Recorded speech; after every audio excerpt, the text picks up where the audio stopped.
Assalamualaikum warahmatullahi wabarakatuh. Di sini kami dari kelompok 2 kelas A akan menjelaskan struktur dan ciri kebahasaan teks dalam genre makro. Struktur dan ciri kebahasaan teks dalam genre makro. Dalam memahami teks genre makro dapat dilakukan dengan memahami struktur dan ciri kebahasaan yang ada pada teks genre makro. Memahami struktur teks genre makro. Teks makro merupakan teks yang berisikan tentang sebuah informasi yang berasal dari berbagai narasumber. Teks makro berbeda dengan teks mikro. Perbedaan teks makro dapat dilihat dari struktur teksnya. Salah satu teks dalam genre makro adalah teks wawancara. Berdasarkan permodelan teks genre makro tersebut, berikut merupakan teks yang membangun genre makro.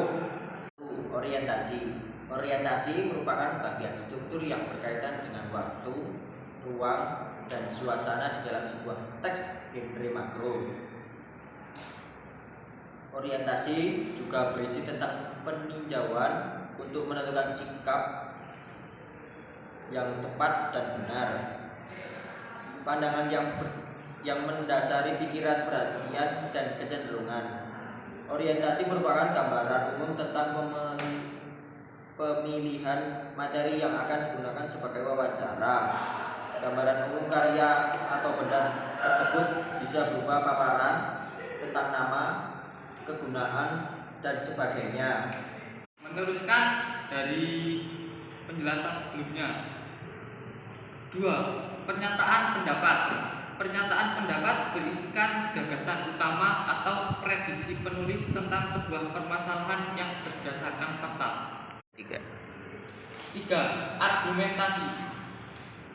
Argumentasi menjelaskan secara lebih mendalam pernyataan pendapat dalam kurung tesis yang diyakini kebenarannya oleh penulis melalui pengungkapan fakta-fakta sebagai penjelasan argumen penulis. 4. Penutup. Penutup biasanya berupa sebuah penegasan kembali tesis atau pendapat yang dikemukakan oleh penulis tetapi dengan kalimat yang berbeda. Ciri kebahasaan dalam teks genre makro. Ciri-ciri kebahasaan dalam teks genre makro adalah sebagai berikut. 1. Kalimat kompleks. Kalimat kompleks adalah kalimat yang terdiri atas lebih dari satu aksi, peristiwa, atau keadaan sehingga mempunyai lebih dari satu verba utama dalam lebih dari satu struktur. Struktur yang satu dengan struktur yang lainnya biasanya dihubungkan oleh konjungsi. Macam-macam kalimat kompleks adalah sebagai berikut. Yang pertama, kalimat kompleks parataktik, dan yang kedua adalah kalimat kompleks hipotaktik. 2. Kata rujukan. Pengertian kata rujukan adalah kata yang merujuk pada kata lain yang telah diungkapkan sebelumnya. Kata rujukan dibedakan menjadi beberapa, yaitu sebagai berikut. Yang pertama, rujukan benda atau hal. Kedua, rujukan tempat. Yang ketiga adalah rujukan personil atau orang yang diperlakukan seperti orang. Konjungsi atau penghubung.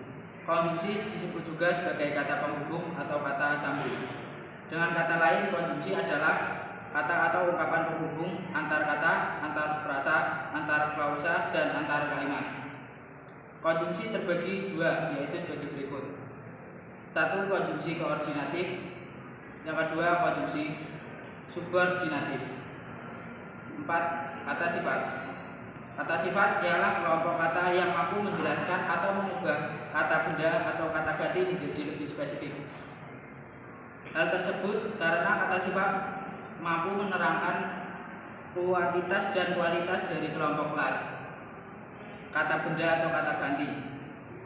Ciri-ciri kata sifat yaitu sebagai berikut. Kata sifat terbentuk karena adanya penambahan imbuhan ter yang mengandung makna paling.